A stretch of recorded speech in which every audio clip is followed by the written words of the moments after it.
The Florida Homestead Tax Exemption carries many benefits for homeowners, but how do you qualify and how much money can it save you? We invited Florida real estate attorney Ned Hale to the podcast to explain, and you can hear what he had to say on the topic beginning right now. Welcome to the Royal Palmcast, the show about everything real estate with a personal touch. From the production studios of the Royal Palm Coast Realtor Association in Fort Myers, Florida, here's your host, Jim Sandville. Welcome to the Royal Palmcast. I am indeed your host, Jim Sandville. We're coming to you today from the studios of the Royal Palm Coast Realtor Association in beautiful, sunny Fort Myers, Florida. I'm here today with Jerry Johnson. Hey, Jerry. Hey, Jimmy. How the heck are you feeling? I'm the heck great. Again. You look the heck good. Do I? Yeah. Hecka good. That's good. Hecka good. I like looking good. Yeah. In any event, as Jerry well knows, this is a show where we talk about real estate, all aspects of real estate. It's mainly meant for realtors, but I can guarantee you there's lots of spillover for folks who own homes, sell houses, or selling their house, buying a house. You will learn something that will probably benefit you at some point. Today's show is an important one for everybody, I think, realtor or not. But it's something realtors run into more often than others. And we're going to talk with a local attorney about this, an expert. It's the Florida Homestead Exemption. And our guest is attorney Ned Hale. Welcome, Ned. Thank you very much, Jim. I appreciate it. We're really thrilled to have you. We had you in the studio June of 2020, and we talked about Homestead then. But I ran into you at a class you were teaching here at the association recently, and you mentioned that there are some changes in the Florida Homestead Exemption. So we are here to talk about those today. And let's start right now. Ned, first tell us what the Florida Homestead Exemption is. Well, the Florida Homestead Exemption really is a great benefit for anybody who owns a Florida home and actually lives here in Florida. Obviously, you got to own the home. You have to live in Florida. And it's for your primary residence. And really, there are three main characteristics of the Florida Homestead benefit. Number one is a tax benefit, and we'll talk about that, a real estate tax benefit. Number two, and for some people this is even more important, an asset protection benefit. Outside creditors cannot take your homestead subject to a variety of rules and a few exceptions. And number three, there are, I don't know if it's a benefit, more of a characteristic. Believe it or not, there are some restraints on devise. In other words, when you die, depending on certain circumstances, there are actually rules and regulations on who you can bequeath. Don't you love that word, bequeath? I think I pronounced it right. Who you will bequeath your homestead to. So I thought you had a lisp there, but no, I didn't. I do. Maybe after a drink or two, but not right now. Fair enough. Not right now. So anyway, there's really three main benefits and or characteristics that are of most interest to your listeners. So the Homestead Exemption applies specifically to federal taxation as opposed to state, because Florida, there is no state income tax anyway. Correct. But what I'm talking, actually, it is state because we're talking about state real estate taxes. That's the benefit. So in other words, all real estate is taxed in every state by the state. And the benefit you get is a reduced state real estate tax every year. And that is the benefit. So it's not a federal thing. It has nothing to do with the federal government. It has nothing to do with the federal government. Having said that, though, indirectly, separately, of course, we only pay federal income taxes here. So, in other words, if you have a Florida homestead, you'll only be filing a Florida-based federal income tax return, which is totally separate from the Florida homestead benefit we're going to talk about. But the benefit you get, of course, by being a Florida resident, whether you own or not, is there's no state income taxes. But the homestead exemption is a different animal. Mm-hmm. Now, who's the typical person who would benefit from the homestead exemption? Really, almost anybody who owns a Florida home would benefit from it. Let me go ahead and go through some of the taxation benefits. First and foremost, you get a $50,000 deduction off the assessed value. Now, I'm not going to get into details about what the assessed value is and how it's calculated. Suffice it to say, the property appraiser's office calculates the assessed value. It's almost always lower than the actual value because they back out things like real estate commissions and closing costs and all that. But there's an assessed value that is established by the property appraiser's office. Whatever that value is, and I'm going to pull a number out of the air, $300,000. So the property appraiser's office says it's worth $300,000. It may be well worth $400,000 or $450,000 on the market. We're only talking about assessed value here as determined by the property appraiser's office. And they automatically determine it on all properties. Anyway, you get a $50,000 deduction on that, just like an income tax deduction. What does that mean? Well, you take $300,000, you subtract out 50, and you're now taxed on $250. Now, it's a little more complicated than that because the first 25 you're exempt from all taxes, the first 25,000 of the 50.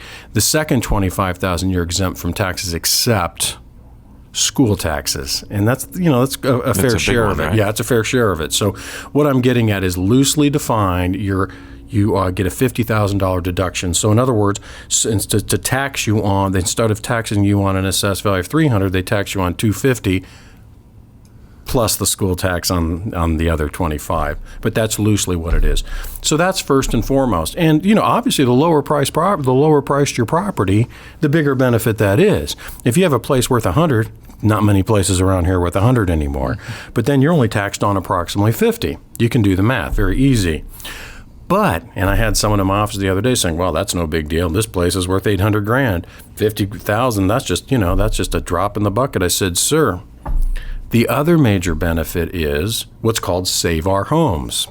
What is that? What that is it's also a law that's only available to homestead property. And the way that works is every year, that assessed value as determined by the property appraiser's office that I talked to can only be raised by 3% per year or the CPI, whichever is lower. So think about it. We've had huge property value increases in the last year. Some have said 20%, anywhere from 15 to 30%, depending on where. Well, if you had a homestead in the last year, 2 years, every year, say the value goes up by 20%, the market value, your assessed value, and it's the assessed value that you're taxed on, right? Your assessed value stays artificially low. Because what? It can only go up by the CPI or 3% per year. So as the assessed value goes up, as the normal value goes up, the market value goes up, the assessed value can stay artificially low. Yeah. A huge benefit, bigger for most people in this day and age than the $50,000. And by the way, CPI is Consumer Price Index. Right. Okay. And lately, the Consumer Price Index has been lower than 3%. It's going up a little bit recently. Pick up a newspaper. They'll tell you inflation's been notching up lately. Mm-hmm. But in the last several years, it's been lower. I think the CPI was 1.9%. So you can see how that could be a big benefit over time, where over 5 years, 10 years, you're paying way artificially low taxes than a new buyer would coming in. So you must be a Florida resident. Yes. What are the other criteria? There's some real rules here. Number one, okay, neither you nor your spouse can be getting a homestead type benefit in Florida or any other state. So I've had people say to me, okay, well, we own a house in Florida. We also own a house in, say, Minnesota, and Minnesota has a homestead type tax benefit up there. So can I own the one in Minnesota? I get the homestead benefit there. My wife owned the one in Florida, and she gets the homestead benefit there. No.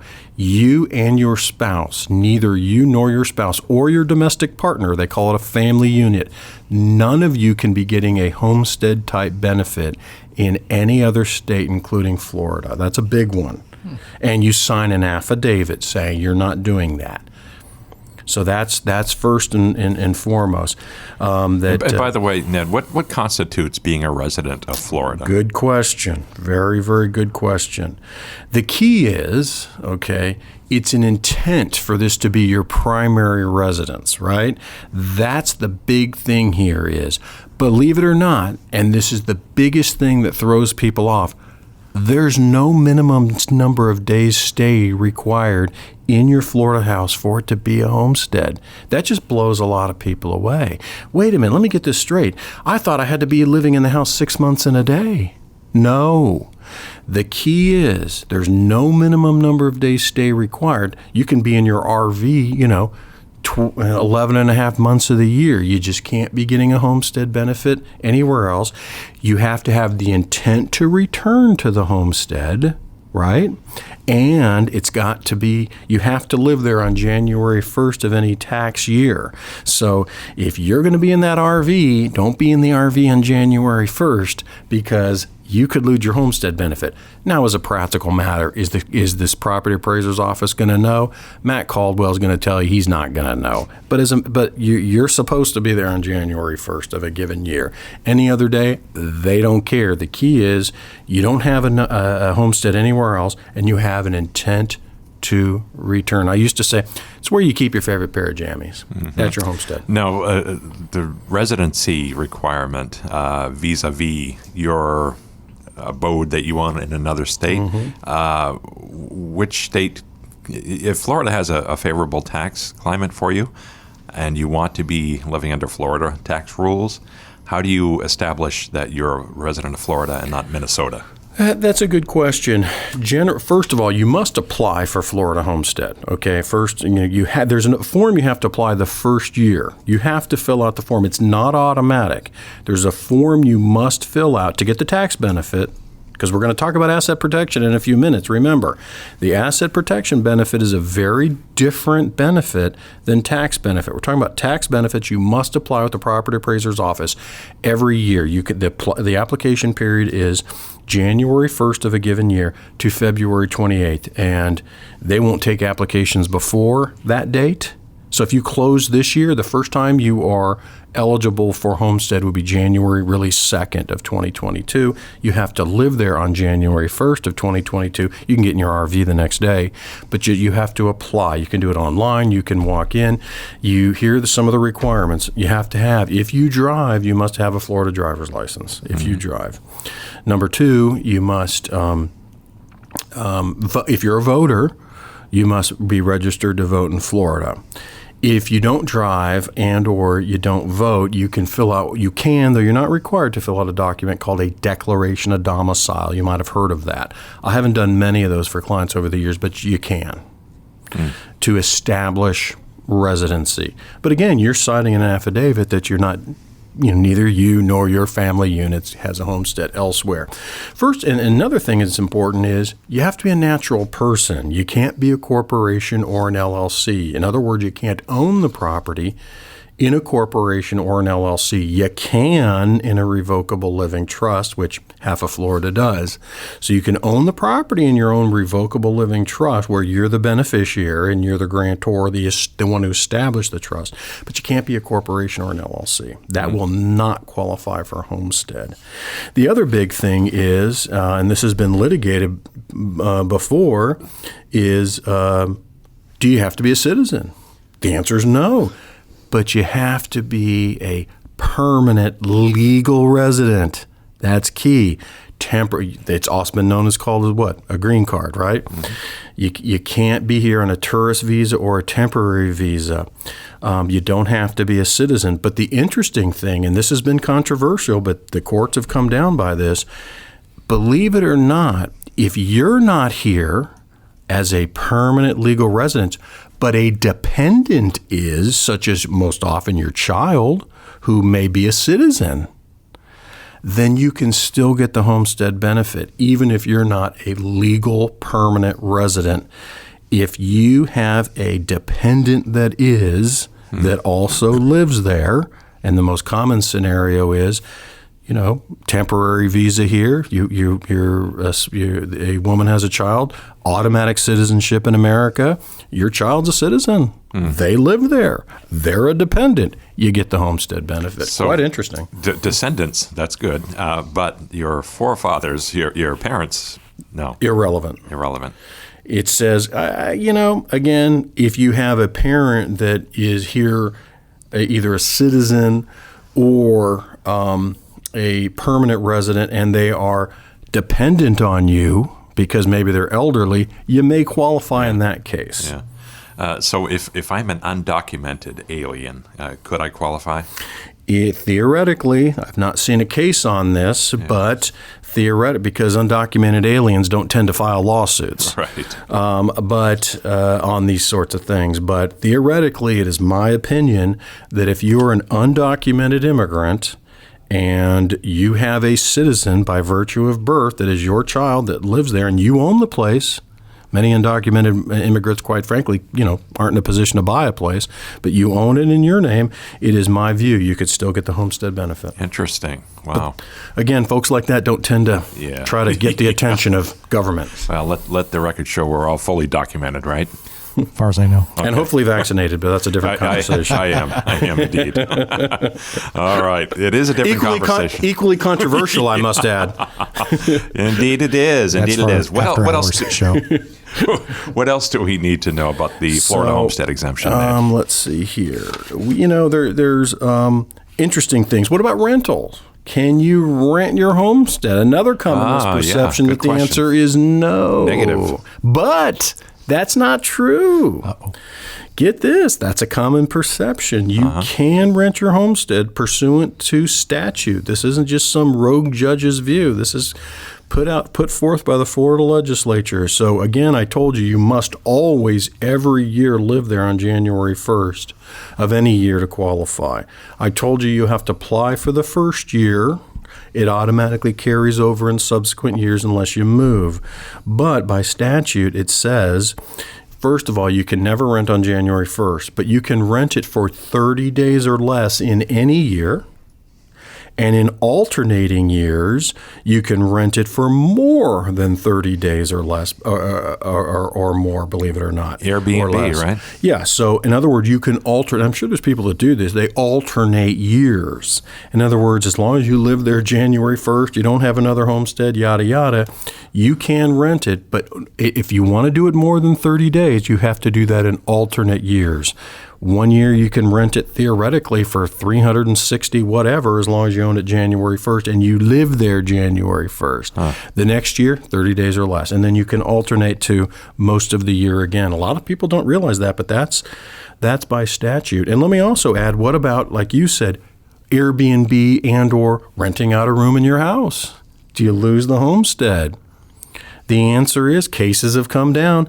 As long as you're just renting out individual rooms to, say, college kids or single people trying to get on their feet. I was one of them, when I was just out of college. I couldn't afford a whole apartment, so I rented a room in a lady's house. It was her house. There weren't separate kitchens. There weren't separate living quarters and all that. There was, one. She had various bedrooms she'd rent out to kids, but it was a normal house. And as long as it's not divided into duplexes and triplexes, you still get your full homestead tax benefit. It's not apportioned. But, let's say you live in a duplex. You own a duplex. You rent out half the duplex. Then you only get half homestead because that's two separate dwelling units. At least you don't lose the whole thing. You don't lose the whole thing. You get half because you live in half. Triplex, you live in one third of it. You get a third homestead benefit. But if it's just a normal single-family house, as the vast majority of them are, you can rent them out to people for whatever reason and not lose your homestead benefit. Do you get a sense, Ned, that the homestead exemption is overlooked and not fully taken advantage of? The reason I even, started teaching a class on it and, wrote stuff on it is absolutely I'm in agreement with you. I don't think enough people understand all the benefits of it, and I don't think enough people think that they can qualify for it, don't even know the process. I've run into more than one person. They didn't even know anything about it, and they've lived there for 8 years, and now they thought, I might as well apply for homestead more. I think realtors in general need to do a much better job of getting the idea out there. I just think that you're absolutely right. I think it's overlooked. But let me tell you something. There's lots of very rich people in America that know all about it, and they are using the Florida homestead benefit for asset protection because rich people get sued a lot. And namely, one Donald Trump recently is now homesteading at Mar-a-Lago. He didn't used to be homesteaded there. Carl Icahn is homesteading in Mar-a-Lago. Not Mar-a-Lago, but wherever, multi-billion-dollar place he owns in Florida. Your neighborhood, right? Yeah, of course. Yeah, of course. My neighbor. We. So a lot of rich people or even upper class people know all about it from an asset protection standpoint. And plus, a lot of them will say, look, some really rich people, they save tons of money in state income taxes. Interesting. All right. Hey, Ned, we're going to have to take a very quick break here, but we have more questions for you after this very brief message coming up right now.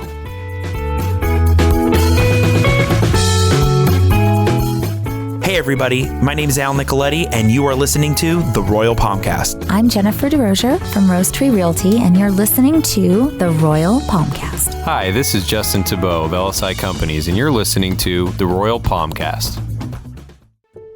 Realtors are well known in the community for pitching in to do whatever's needed, collecting donations for storm victims, cleaning our local waterways, and even clearing brush for needy homeowners. To recognize those who truly support their community, RPCRA has established the Blaine Elmer Good Neighbor Awards program to honor those whose service rises well above what's expected, named after our president-elect, who tragically passed away earlier this year. The 2021 Blaine Elmer Good Neighbor Award will recognize deserving Realtor members who've made an extraordinary impact in the community. And to our members, please send us your nominations for the Blaine Elmer Good Neighbor Awards program by filling out the nomination form on our website, rpcra.org. Nominations will be accepted between October 1st and December 31st, 2021. We look forward to your nominations and we thank you in advance.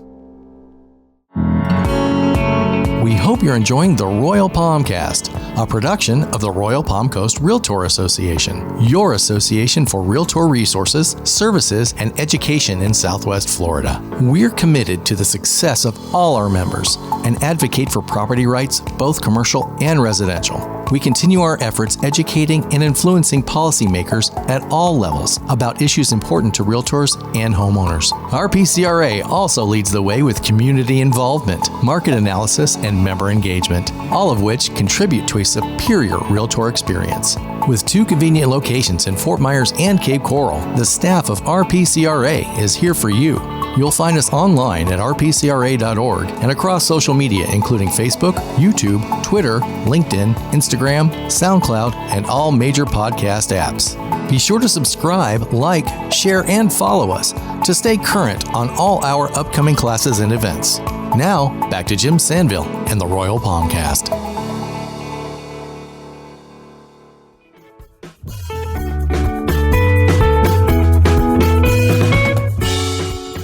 We are back on the Royal Palmcast with our guest today, attorney Ned Hale. Ned is a local real estate attorney, board certified in real estate by the Florida Bar. He has offices in Fort Myers and Estero, and he's a native of Los Angeles. We got into this with Ned a little bit about his background on the first time we had him on a year and a half ago.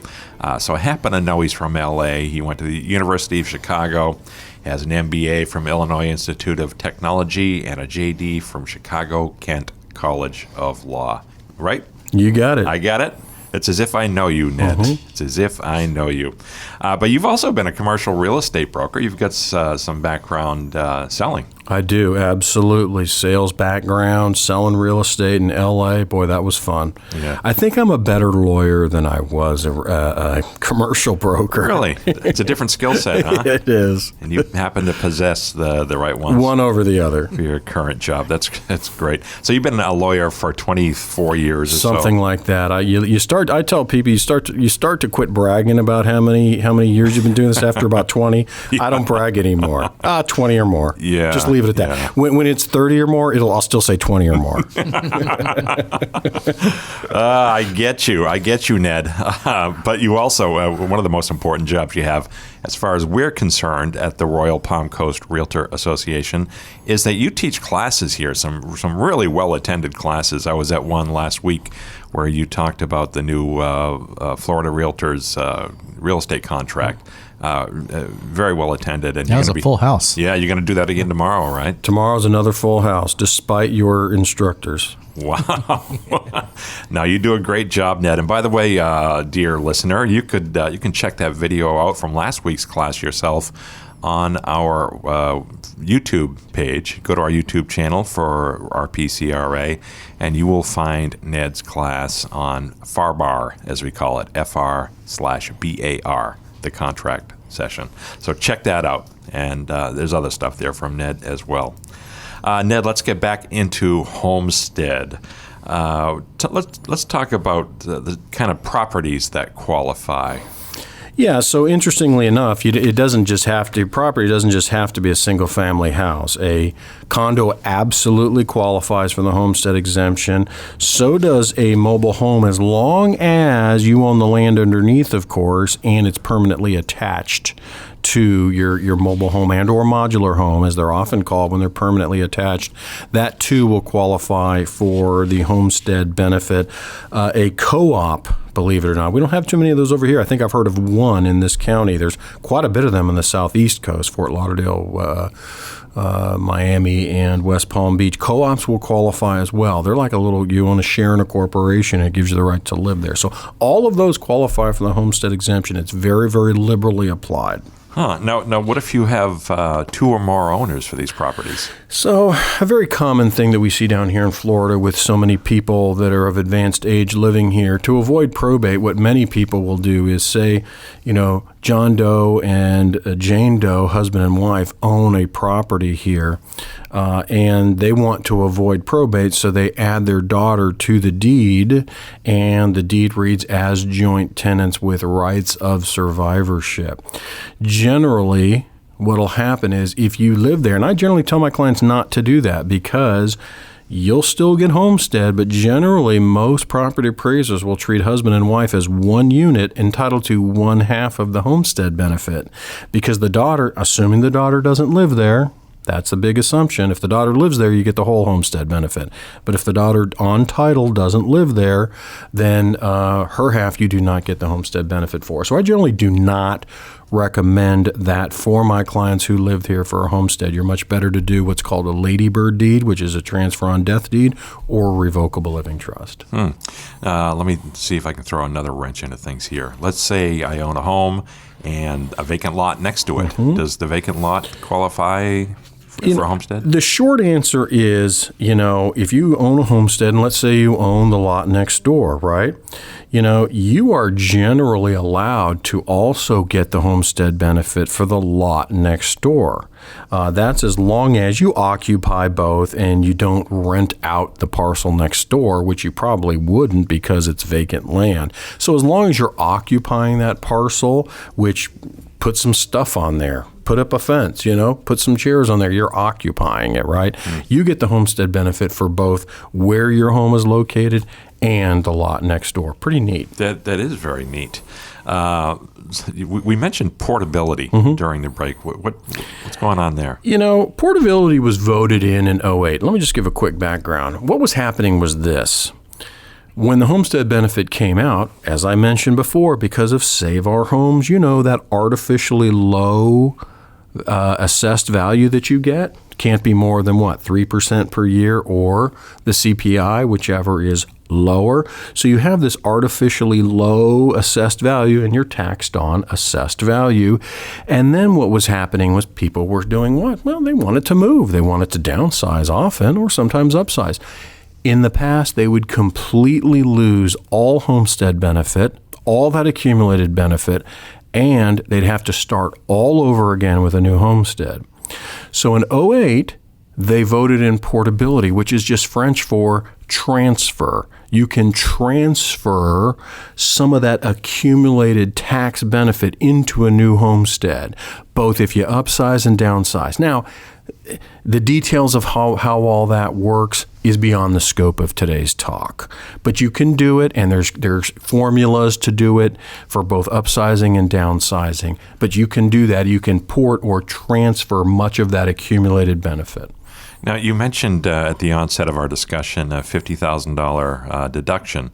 Are there any other benefits? There are, and again, a detailed discussion of that is beyond the scope of what we're talking about today. You can look on the Lee County Property Appraiser's website because they mention all kinds of great additional exemptions, such as veterans, surviving spouses of first responders who died in the line of duty, the disabled, seniors of limited income, lots of additional benefits, some of which make it such that you don't owe any real estate taxes at all, depending on your category that you qualify for. So again, you can look at the Lee County Properties Appraiser's website. There's a widow and widower's exemption of $500. Doesn't sound like a lot, but again, that's an exemption. A lot of people don't even know about that. So yes, there are a lot of additional benefits that are very nicely and very clearly defined on the Property Appraiser's website. And if you're not sure, call over there or walk in. It's at the Darth Vader building, that building on MLK and Metro. It's technically on Thompson Street, but it's on MLK and Metro. I'm not familiar with the Darth Vader building. Jerry, right downtown. You ever heard of that one? It's the property appraiser's office. Okay. Where you get your tags, your driver's license, the main office downtown Fort Myers. Gotcha. Yeah, my best friend works there. Oh, really? Yeah. I'm there once a month. Wow. Yep. Interesting. Technically on Thompson Street, but it's really MLK and Winkler. And Metro. All right, so they've got a great website. What other resources, and what is their website? Whose? The appraisers. The Property Appraiser's website, it's LEPA.org, LEEPA.org, LEPA.org. Just type in Google Lee County Property Appraiser's website. It's right there. Great website. The former Lee County Property Appraiser, Ken Wilkinson, he's not the property appraiser now. We have a very good one now, too. But he was the father, truly was the father of the Florida Homestead Exemption. So believe me, he really left a very, very good website, great explanation, and it's just a neat benefit. And quite honestly, it's another great reason to live in Florida. I tell people, what are the main reasons most of us have moved here? I moved here, and probably, most of the listeners have moved here or want to move here, right? And from somewhere else. And really, I like to joke it's warm weather, low taxes, beaches. For some of us, one is really outstanding. Most of us, I think it's warm weather, especially as we get to the cold. But believe me, the longer you live here, you realize we got some good tax benefits, and of course, the beaches never hurt. And what's neat about the beaches is, I'm from California. The water's much colder there. Yeah. Number one. Number two, you walk about 10 feet out, you're underwater. Here, you can walk really far out. It's so much shallower. So, these little things. So if anyone here is listening from the west coast of the United States, not the west coast of Florida, the water's so warm and you can venture out so far. It is. We have some listeners that far out, don't we? We absolutely do. Yeah. We've got them out west. Oregon is. We've got a smattering of listeners there as well. Nice. All right. So Ned, homestead exemption is not for me if I don't own a home. Number one. You have to own a home. If you're going to just rent if you're going to buy a house here and rent it, you can't rent it full time, especially on January 1st. You can't get homestead. Forget it. If you and or your spouse has a homestead type benefit in any other state, if you're not a permanent resident, again, you have to qualify and you have to apply. But let's say I do qualify, but are there cases where even if you do qualify, it's not going to be the best course? I've not heard of that. Having said that, the only thing I can think of is if you want to own the property in an LLC or a corporation for some reason, then you wouldn't apply for homestead. I've never heard of that because, again, your homestead is protected from outside creditors, which might be a good segue for us to talk about the next major characteristics. Yes, please. Okay. Jump right into it. So taxation is a big deal, obviously, but another huge benefit of Florida homestead is an asset protection benefit. Well, what does that mean? Well, believe it or not, there's lawyers out there who will sue people like you, people like listeners, people like me. They like to sue. That's part of their job, right? Cats meow, lawyers sue. So what happens is they're always looking for people to sue. So at the end of the day, in Florida, subject to certain rules that we'll touch upon briefly, is if you get sued and it has nothing to do with your homestead, you get in a car wreck, You have business debt or credit card debt or something and you get sued, they can't take your homestead. That's a big deal for some people. In general, the rule is your homestead is protected from outside creditors. Here's the main rule that gets cited all the time.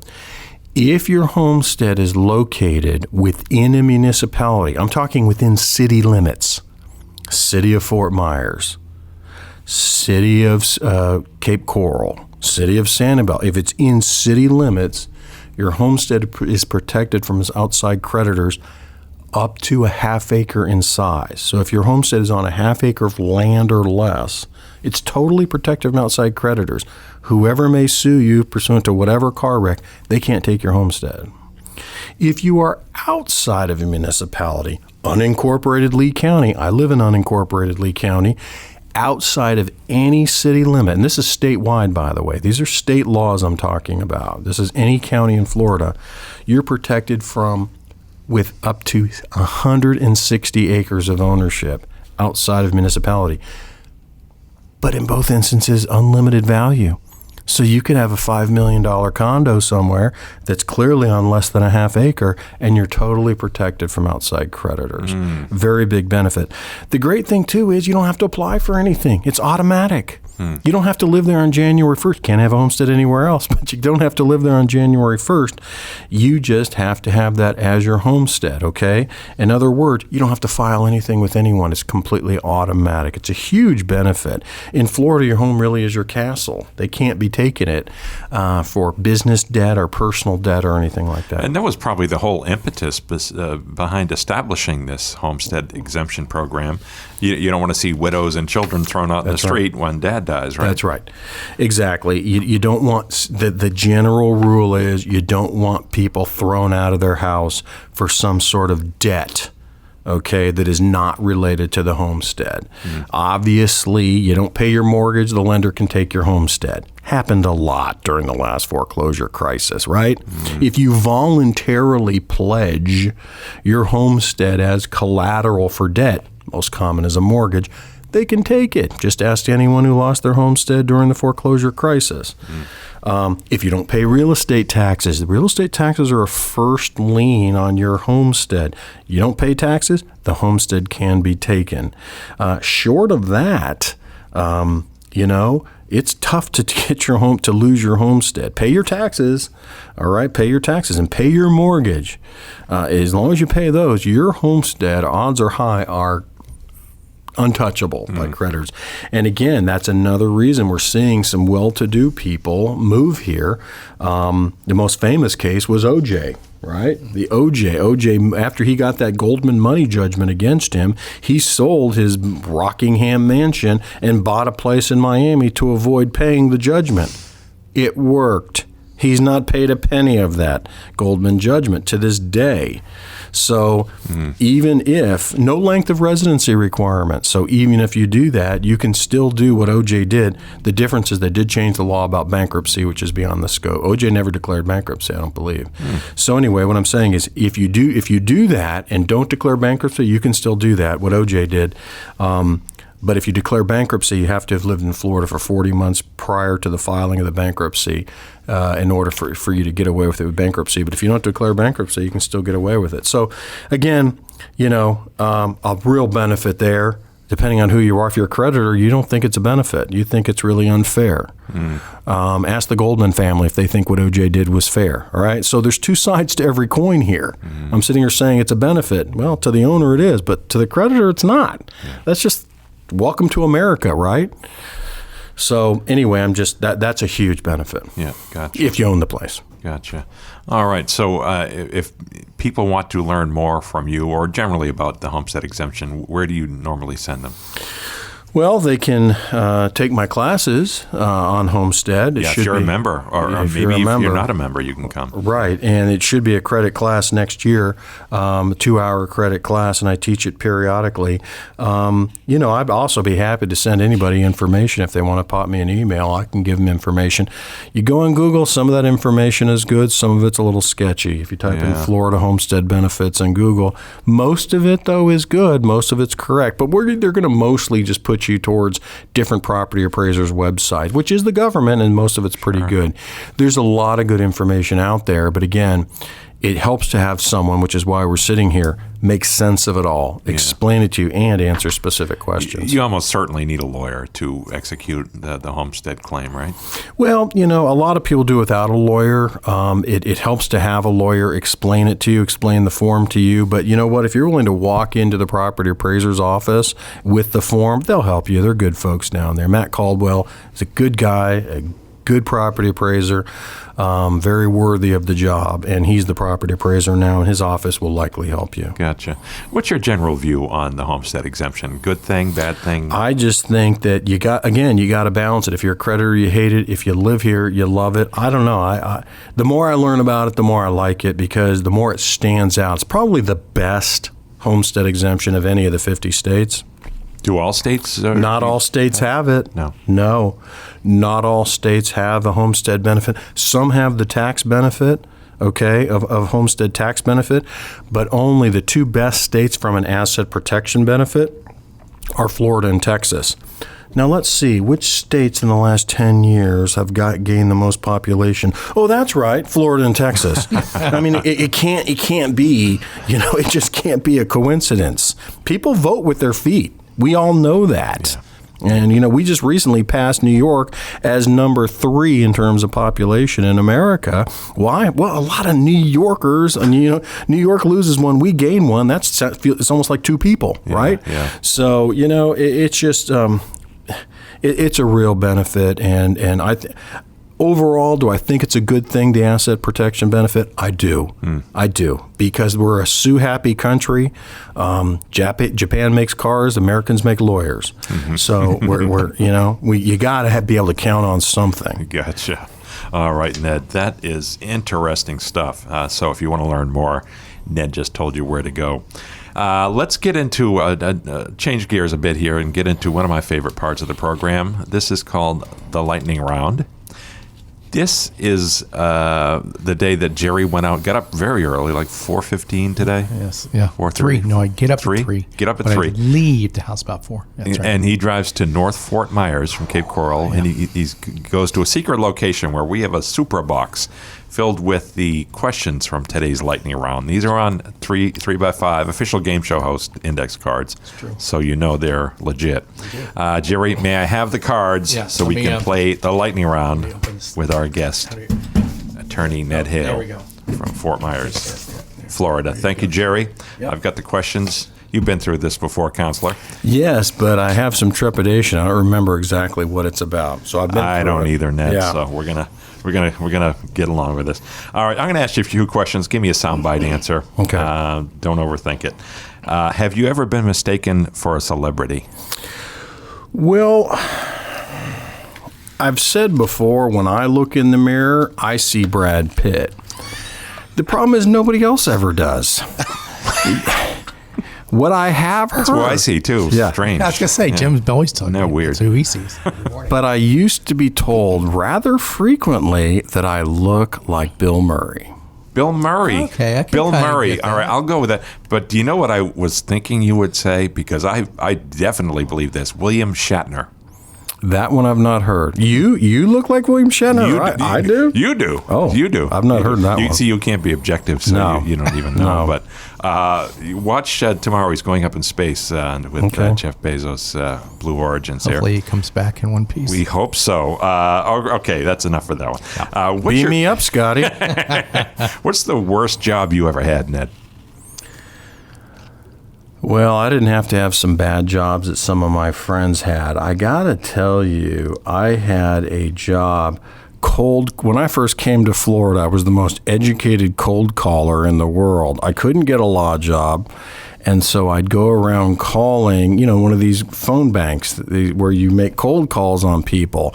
And one of them I thought was like Make-A-Wish. and we were sitting there trying to get donations on Make-A-Wish. I later realized the whole thing was just a big fraud, and they weren't really trying to do Make-A-Wish like stuff. They were basically trying to get donations. So that's the worst job I ever had. That boiler room, huh? A boiler room that lasted a morning. Wow. Yeah, I went out to lunch, and they must have thought that that I had a long lunch, because I never came back. When was this? Last Thursday? Yeah, last year, but close enough. Yeah, but it's funny. I'll tell you what, though, when you can't find a job, it's amazing the work you'll do to put food on the table. Yeah, I know. I understand. Okay, what's the best piece of advice you've ever gotten?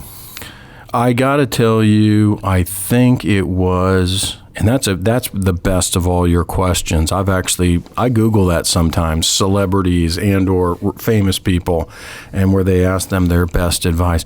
The best advice I ever got in law school, because that's all I ever think about is the law. I had a professor, nice guy, everybody loved him, real down to earth, one of these buddy professors. And, he was going through something complicated legal, and he stopped and he said, you know what?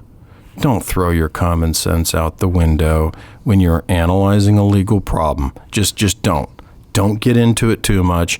Don't overthink it. Don't overread it. Don't read things into it. He said, just keep your common sense. How does this really smell? Does it smell bad? And he was so right, because so often you'll see, most of being a lawyer, almost all in court, it's just a sales job. You're just trying to sell your viewpoint to the judge, whether you believe it or not. It's your job. And usually I've since realized, you know what? If something doesn't smell right, it's rotten. And so I think using your common sense is better than anything else. Wow, I thought that was Jerry's cologne. Sorry, I couldn't resist. Jim. I'm sorry. It's a running gag we have here. Did you want to tell everybody this is your last show? No, I'm just kidding. He's just kidding, as far as I know. No. Ned, here's another one for you. What's your standard office lunch? I go home and my wife makes me a half sandwich and some Costco soup. It's actually very good. What kind of sandwich and soup? She makes me, they have an excellent vegetable and barley soup at Costco. I highly recommend it. She's been making me that. And usually a half turkey sandwich. Now, is this the Kirkland brand soup? It is. I don't know what brand it is. I don't remember seeing it. They have it. It's already made. Okay, it's in a container. Oh, it's hot. It's not hot. They put it in the cold section, but it's not in a can. Oh, I gotcha. It's not in a can. It's near the vegetable section. It's a great soup. Like you'd see prepared Panera, Exactly. Panera stuff. Exactly. Okay. Exactly. It even looks like Panera prepared I'm soup. guessing they make it. All Yeah, right. probably. All right. Do you do any imitations, Ned? No, but after this, I think I'm going to do a Jim Sandvell impression. Oh, and you're going to want to see that. I'll record that on a different day. I feel humiliated, shocked, and ready to sue somebody. yeah, but honored at the same time. Yeah, but honored. Yeah, it's an Just honor. wait till I do a Jim Sandvell impression. Yeah. Wow. Jerry, I'll share it with you first. Oh, that'd be Ouch. great. Yeah. Ouch. Okay. Now, all right. Here's my last one, Ned. You get one bucket list item. What is it?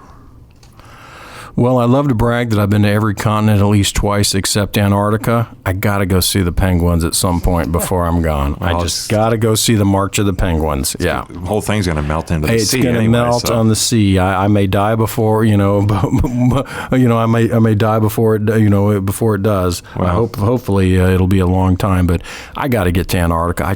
I've been busy. You're serious? I'm serious. You are going there. I'm going to Antarctica. So you get on to Buenos Aires on a long flight, and then you hop over to... Usually by boat you get Tierra there. del Fuego. Yeah, exactly. Yeah. Yep, and you get there on some sort of a boat and some sort of a cruise, and you go pet the penguins, and you say, hey, I've been to Antarctica. I'm going to do that. I'm going to do that. Does the name Shackleton mean anything to you? Wasn't that Lord Shackleton? Yes, British explorer Yes. who got bound up in the ice down in Antarctica. Yes. Didn't go well for him and his crew, but No, it didn't. he's remembered to this day Yeah. for his heroics. And to think now, the people's biggest complaint when they get on boats to Antarctica is that they have to wear a mask or something. How times have changed. Yeah, that's not right. Small price to pay. All right. Hey, Ned, how can folks get in touch with you if they want to talk to you about Homestead or anything else? You can email me, Ned, Ned, at Hale Hale, Hale, lawgroup.com, Ned at halelawgroup.com. Just remember Nathan Hale, but I'm not Nathan, I'm Ned. Ned at halelawgroup.com or 239-931-6767. Got it. All right. Very cool. Thanks. All right. And you can get in touch with us at the Royal Palmcast by sending an email to shows@rpcra.org. That's shows@rpcra.org. We would be pleased to hear from you. That's going to wrap things up for this episode with our guest, Ned Hale, who we appreciate coming into the studio today. And I want to thank you, Jerry Johnson. Oh, well, thank you, Jim. That's so kind of you. Yeah, and I really like your cologne. It's not as as bad as more episodes with Jim Sandville on the way. For the sake of comedy, I did that. I may need a lawyer if I get sued over this. You know a good one. Right to work state. I don't know. In any event, I want to make sure that I thank our CEO, Beata Jones, for all of her support. And we will look forward to seeing you again on the Royal Palmcast next time. Thanks for listening to the Royal Palmcast. Be sure to listen again every week on your favorite podcast app and visit the Royal Palm Coast Realtor Association website at rpcra.org and our social media pages, including Facebook and our YouTube channel. Check out all of our RPCRA platforms and make sure to subscribe and share. For information about this show or other RPCRA productions, we'd love to hear from you. Email us at shows@rpcra.org. This has been a production of the Royal Palm Coast Realtor Association.